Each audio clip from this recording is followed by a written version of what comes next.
Hello students, welcome back to my channel. Today I will start and I think I will complete also one important chapter of chemistry, that is metallurgy. So strictly according to syllabus, I will deal with according to the syllabus. First, what do you mean by ore? Hmm. The ore means ore क्या होता है, गंग माने गंग और matrix क्या होता है, ये सब चीज सिलेबस में है.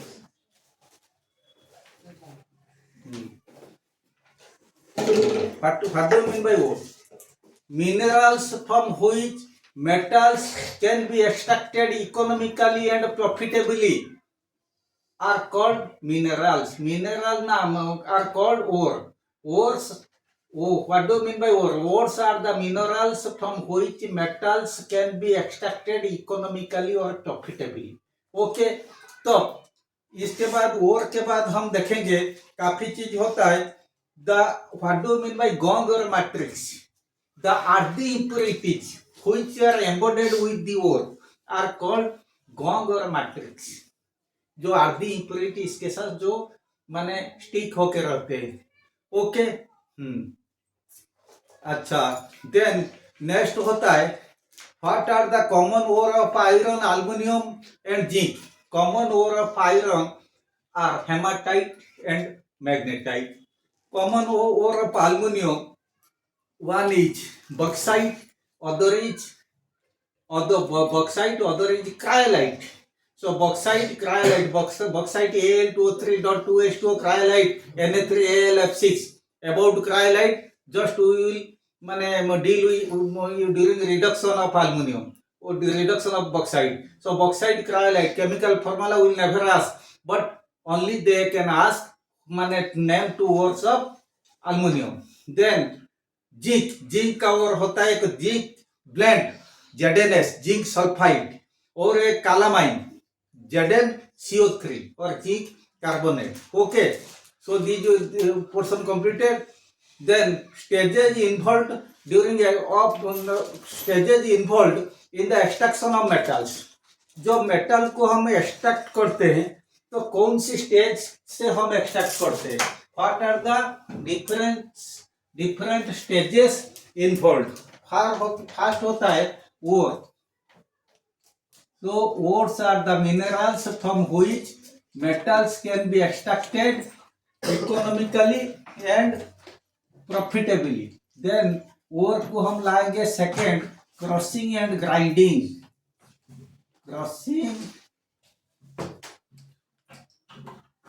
क्रशिंग एंड ग्राइंडिंग, इसको छोटा छोटा पीस कर देंगे. Grinding, crushing and grinding. इसके बाद नेक्स्ट स्टेप होता है कंसेंट्रेशन. ये सबसे इंपॉर्टेंट. कंसेंट्रेशन मतलब इसको क्या करेंगे, वॉश करेंगे. कंसेंट्रेशन इसके साथ जो मिट्टी वगैरह मिलकर रहता है या कोई गंधे की चीज मिलकर रहता है वो अलग हो जाएगा. इसके बाद reduction, roasting and calcination. Roasting and calcination,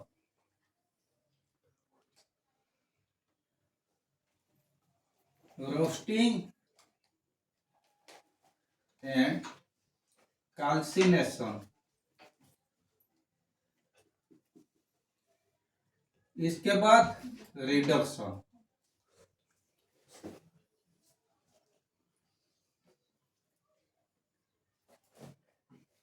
okay, यहाँ तक हमारा सिलेबस में है. सो बी केयरफुल. फर्स्ट होता है आई टोल्ड यू अबाउट ओर. ओर के बाद ओर का लाएंगे, छोटा छोटा पीस करेंगे जिससे कहेंगे क्रशिंग एंड ग्राइंडिंग. ओके, इसके बाद इसको कंसेंट्रेशन करेंगे. कंसेंट्रेशन मतलब इसके साथ जो गंधे की चीज मिलकर रहता है इसको अलग करेंगे. तो कंसेंट्रेशन के लिए सबके लिए अलग अलग कंसेंट्रेशन होता है. सबसे बहुत इंपॉर्टेंट, बेहतर इंपॉर्टेंट ये होता है gravity separation method, magnetic separation. Magnetic मतलब ओनली जो ओर में आयरन मैग्नेटिक मटेरियल रहता है वो मैग्नेटिक सेपरेशन से अलग हो सकता है। लेकिन सबसे important fourth flotation, FROTH flotation, fourth flotation method is use for the माने concentration of sulfide ore. Very important. Many times of question comes, which method is used for the concentration of sulfide ore? Fourth flotation. Okay. Then chemical method और leaching, ये हम लोग का aluminium ओर जो हमारा syllabus में है, तो उसी के लिए बॉक्साइट जो होता है एल्युमिनियम ओर, उसी का कंसंट्रेशन करने के लिए हम केमिकल मेथड यूज करते हैं। ओके। तो अब मैंने तुम लोग को कहा था what do you mean by ore complete, what do you mean by gangue matrix. Okay. Then flux are the substance which when added in small quantity with the ore they help in माने for the removal of gangue matrix. Gangue matrix को वो जो गंधा चीज इसको अलग करने के लिए हम थोड़ा सा इसके साथ मिला देते, जो चीज वो फ्लक्स ये गंधे की चीज को अलग कर देता। ओके। तो फर्स्ट हम देखेंगे अकॉर्डिंग टू सिलेबस। अच्छा, कन्वर्सस, हाँ, देन रोस्टिंग और कैल्सिनेशन, ये चीज बहुत इंपॉर्टेंट।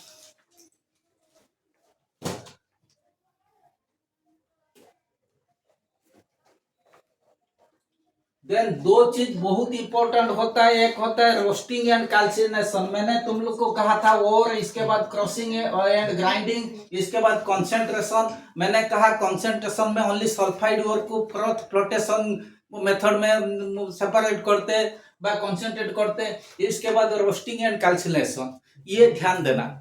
तो हम देखें मेटलर्जी में oxide ore can be easily reduced, the metals of oxide ores can be readily reduced or economically reduced. But if the ore is other than oxide, then it is not at all economical. There mane reduction is not at all economical. That's why mane first the ores which are not oxide ore like carbonate ore, sulfide ore, they are changed into oxide ore. Okay. तब oxide ओर को, ये सब ओर को हम change करते ताकि हमारा extraction व रिडक्शन इजी हो जाएगा, इकोनॉमिकल हो जाएगा। सो रोस्टिंग एंड कैल्सिनेशन, जो ओर ऑक्साइड ओर नहीं है, तब इसके लिए हम रोस्टिंग और कैल्सिनेशन मेथड फॉलो करते। अगर ऑक्साइड और हमारे पास है, we should not bother about roasting और कैल्सिनेशन। ऑक्साइड और नहीं होने पर रोस्टिंग कैल्सिनेशन किया जाता, ऑक्साइड और होने पर रोस्टिंग कैल्सिनेशन मेथड को हम ओमिट कर देते। So roasting and calcination, the process of heating the ore into high temperature, the process of heating the ore in excess of air is called roasting. ये very important. The process of heating the ore in the absence of air is called calcination. Excess of air roasting, absence of air calcination. So roasting is generally done for sulfide ore, zinc sulfide plus oxygen, ZnO plus SO2. So this is roasting. Calcination is generally done for carbonate ore, zinc carbonate plus when zinc carbonate is heated, then zinc oxide and carbon dioxide, zinc oxide will be produced and carbon dioxide is also produced. So zinc carbonate को हम zinc oxide को change कर पाएंगे in the adopting the method of calcination. zinc sulfate को हम change कर देंगे zinc oxide को by the method of roasting. Okay. तो रोस्टिंग कैल्सिनेशन हो गया। इसके बाद then reduction of metallic oxide, then extraction of aluminium. तब एल्युमिनियम एक्सट्रैक्शन के बारे में हम पढ़ेंगे। This is the only metal which is extracted, माने which is in your syllabus only we should deal with aluminum, extraction of aluminum, ये very important. So extraction of aluminum, so aluminum का main और होता है bauxite Al2O3.2H2O, aluminium का ore होता है bauxite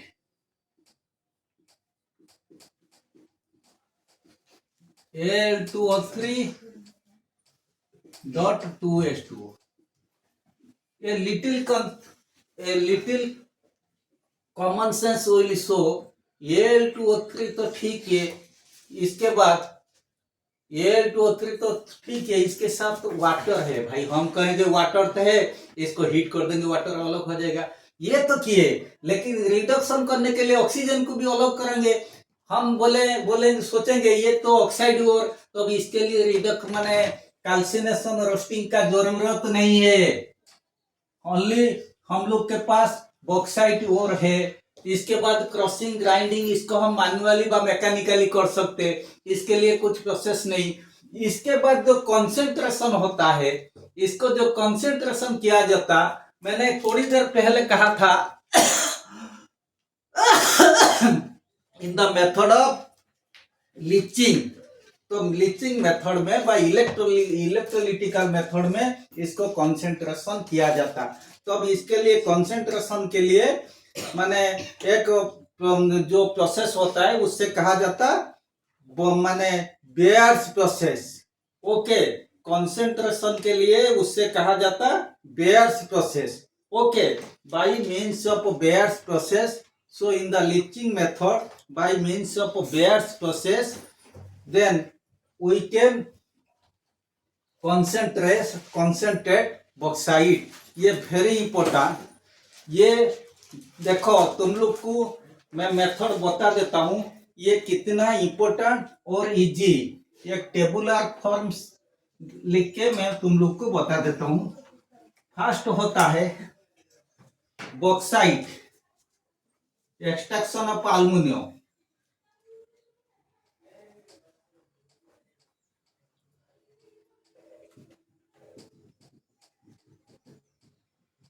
extraction of aluminium, extraction of aluminium. First होता है और बॉक्साइट BAUXITE Al2O3.2H2O, ये बॉक्साइट और हो गया। तो बॉक्साइट को this is very important, concentration, then concentration by NaOH,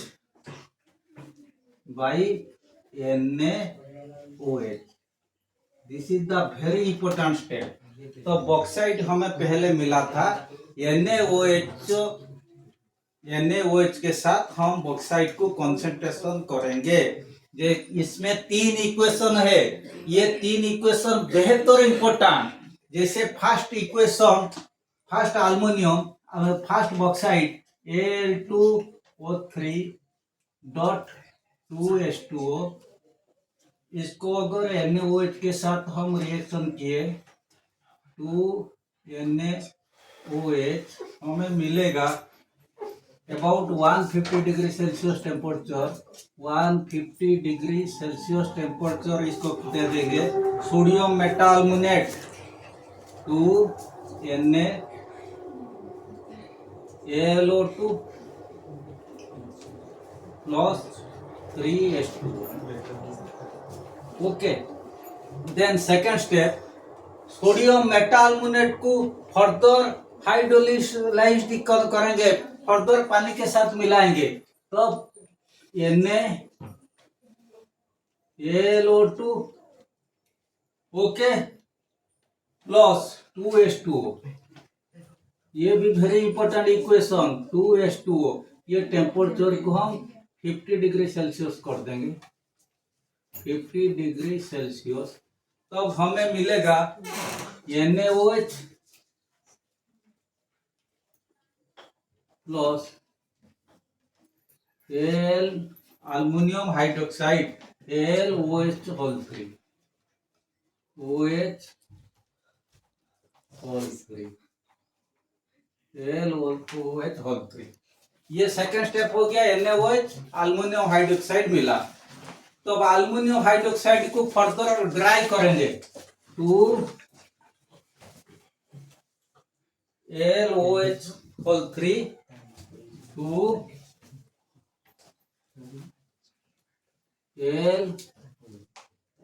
LOH whole 3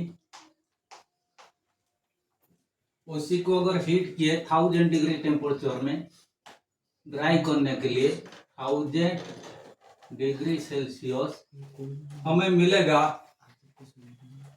alumina. अच्छा Al2O3 Al2O3 plus 3H2 These equations are very important. First you देखो concentration of NaOH to obtain alumina Al2O3 first Al2O3.2H2O ये bauxite इसी को concentration किए sodium hydroxide के साथ then the temperature should be 150 degree Celsius temperature sodium metaluminate plus water वो temperature को थोड़ा कम किए 50 डिग्री को चेंज किए तो फर्दर इसको इसमें वाटर ऐड करने पर सोडियम मेटाल्युमिनेट के साथ sodium hydroxide plus aluminium hydroxide LOH whole 3 वो अल्युमिनियम हाइड्रोक्साइड वो थोड़ा नीचे बढ़ जाएगा। वो जो aluminium hydroxide it will precipitate down then aluminium hydroxide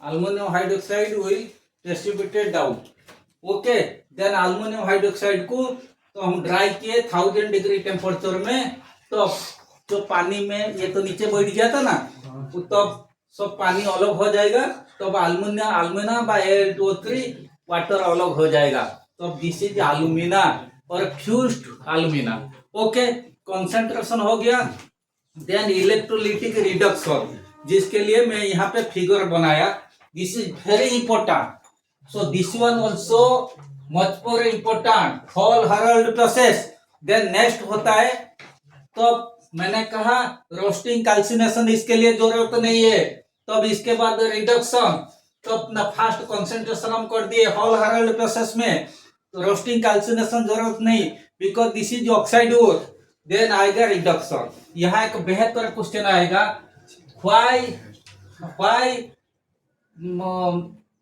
माने bauxite is concentrated by sodium hydroxide हम कहेंगे bauxite being amphoteric nature react with sodium hydroxide to produce sodium metaluminate leaving behind impurities like ferric oxide and sand. Bauxite being amphoteric nature वो acid भी हो सकता base भी हो सकता react with base sodium hydroxide leaving behind sodium hydroxide के साथ वो रिएक्शन करेगा living behind impurities like ferric oxide and sand okay इसलिए बॉक्साइट एम्फोटेरिक नेचर होने के कारण उसी को हम क्या करते कंसंट्रेशन करते सोडियम हाइड्रोक्साइड के साथ ओके देन नेक्स्ट चीज रिडक्शन के लिए हम लोग का मेटलर्जी में रिड्यूसिंग एजेंट सब होते हैं like carbon monoxide hydrogen and carbon ये कार्बन मोनोक्साइड हाइड्रोजन और कार्बन के साथ सब माने दूसरे मेटल सब रिड्यूस हो सकते हैं लेकिन बॉक्साइड को हम रिड्यूस नहीं कर पाएंगे मैंने कहा carbon monoxide hydrogen are the 3 reducing agents which are used in metallurgy but the metals which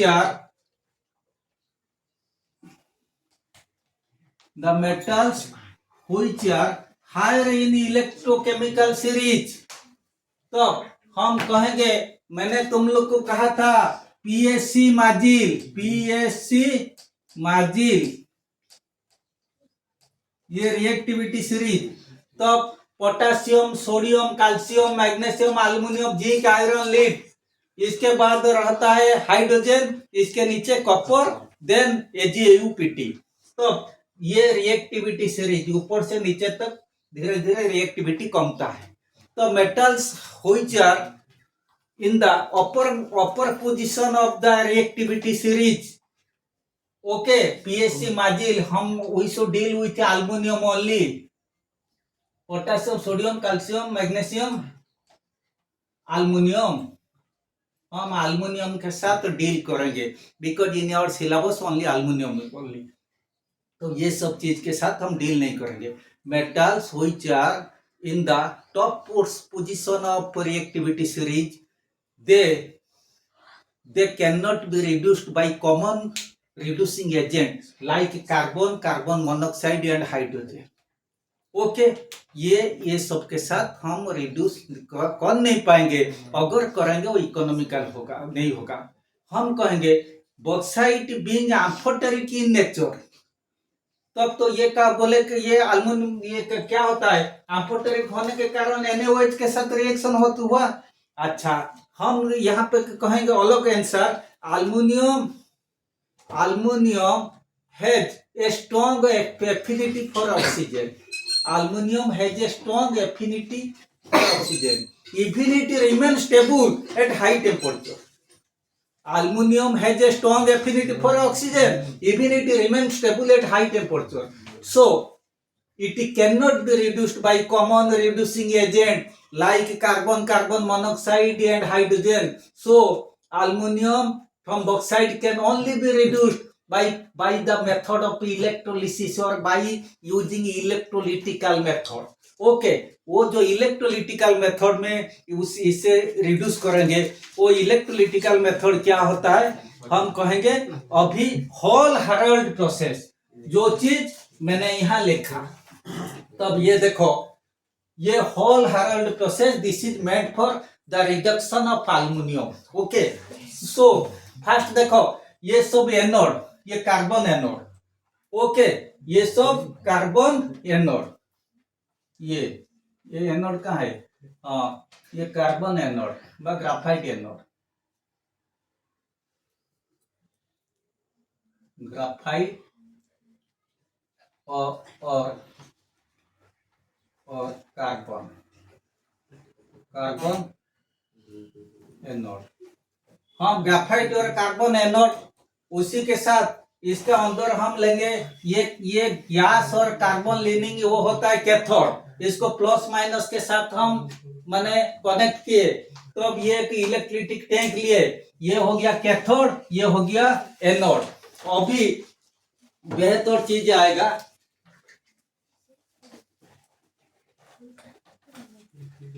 सबसे इंपॉर्टेंट चीज।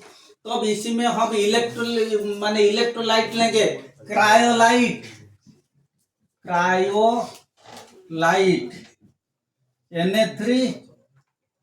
Na3Al(F6), फ्लोरोस्पर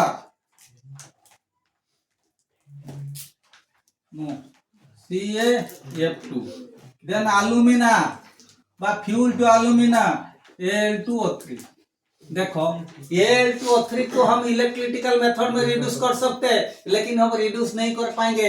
इसके साथ हम मिलाएंगे cryolite and fluorspar. Cryolite is also an ore of aluminium, be careful, इन दोनों को हमें मिलाना पड़ता है।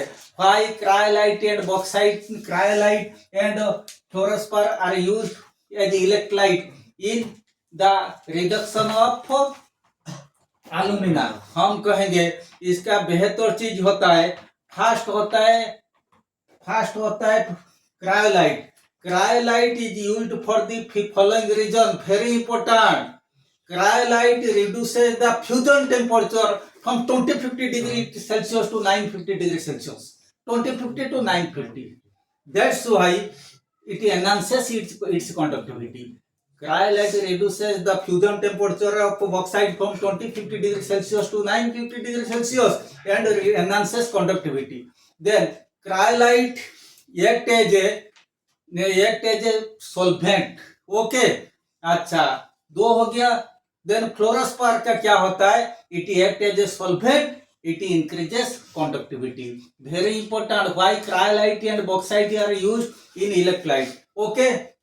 Then the carbon electrode, carbon anode should be repeatedly, periodically माने replaced because those are माने reduced to carbon dioxide. वहां पे कार्बन डाइऑक्साइड को चेंज होके वो एटमॉस्फेयर को चला जाता है। The anode has to be replaced from time to time as it get oxidised, sorry I told reduced, as they get oxidized by oxygen evolved at the anode. They get oxidized by oxygen evolved at the anode. Okay, complete. Then इसको periodically change करना है। तो in the electrolytic mixture some powder dust, so some coke powder or some sawdust should be sprinkled to reduce the heat loss due to radiation. Okay, हो गया। Then इलेक्ट्रिटिक reaction, ये तीनों का इलेक्ट्रिटिक reaction ये बहुत इंपॉर्टेंट। देखो, फर्स्ट होता है the alumina cryolite fluorspar. They should be in the ratio 1:3:1 or 20%, 60%, 20%. alumina cryolite fluorspar. Okay, तो अब इसके बाद हम इलेक्ट्रिटिक मेथड रिएक्शन के बारे में लिखेंगे। कैसे? माने क्रायोलाइट Na3Al(F6), ये क्या होता है? इसे reversible 3Na plus Al3 plus 6F minus.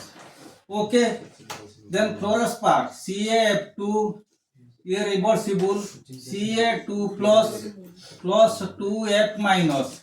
Then alumina Al2O3 give rise to 2Al3 plus 3O2 minus. Okay, this is very important. You see. Then cathode reaction and anode reaction. These are also very important. First हम देखेंगे electrolytic reaction, ये important बहुत होता है। Cryolite फ्लोरोस्पार alumina को हम कैसे इलेक्ट्रोलिटिकली माने इसको आयनाइज किए। देन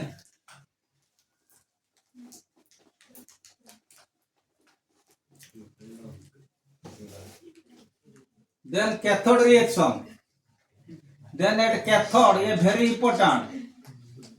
कैथोड के पास जाएगा माने Al3 plus 3E minus give rise to Al। Cathode के पास जाके फ्यूज्ड एल्यूमिनियम जमा हो जाएगा और टैप होल में बाहर आ जाएगा। ओके, एनोड के पास व्हाट अबाउट एनोड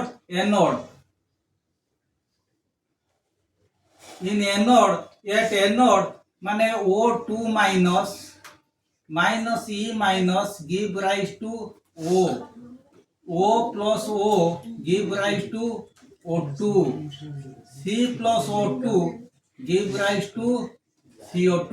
मैंने कहा था the anode being carbon anode oxidised to form carbon dioxide, that's why they should be replaced periodically. So बच्चों, ये हो गया। तो लिटिल बिट पोर्शन अभी बचा, हम देखेंगे एलॉयज। सो एलॉयज में duralumin, brass, bronze, fuse metal, solder, stainless steel. Duralumin is an aluminium is an alloy of aluminium. So इसी में 95% एल्यूमिनियम, 4% कॉपर, 0.5% मैंगनीज, 0.5% माने magnesium. Duralumin being light is widely used in aircraft industry. Okay, duralmin हो गया। Then stainless steel, you know already, steel means carbon is the main constituent or main impurity in steel which decides the property and application of steel. तब carbon एक बेहतर impurity steel के साथ होता है। सबसे ज्यादा तो आयरन होगा ही होगा, तब आयरन के साथ कार्बन और दूसरे चीज क्रोमियम, निकेल, ये सब रहता है। जैसे निकेल क्रोमियम रहता है, इसको शाइनिंग करते हैं और ये माने जो जंग नहीं लगता, इसीलिए निकेल क्रोमियम दिया जाता है। वो स्टील प्लांट में वही काम होता है। जब स्टील बनता इसी में जानबूझ के हम क्रोमियम निकेल सब दे देते ताकि इसका शाइनिंग बढ़ जाता, वो कभी जंग नहीं लगता। ओके, स्टील का होता है 78% iron, 18% chromium, 8% nickel, 1% carbon. Okay, तो अब इसका तो इस्तेमाल सभी जगह होता है। Utensil, ornamental piece, surgical instrument, सब जगह में स्टील यूज होता है। ओके, हाउस होल्ड यूटेंसिल्स हम अच्छी तरह जानते हैं। देन इसके बाद brass, copper plus zinc brass, copper plus tin bronze, copper plus zinc brass, copper plus tin bronze, ये याद रखना।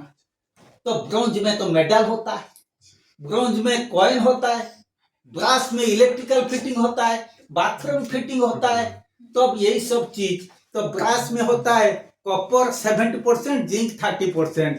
तो ब्रॉन्ज में कॉपर 80%, टीन होना चाहिए 20%, लेकिन थोड़ा 2% जिंक भी दिया जाता।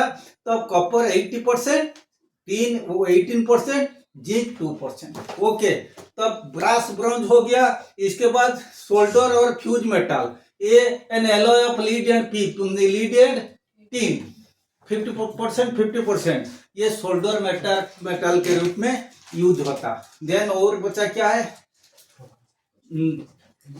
Fuse metal, solder, brass bronze. So बच्चों, this lesson completely covered as per the syllabus. Okay, I hope you will be highly benefited if you go through my video. Wishing you all the best. I remain. Thank you. Yeah.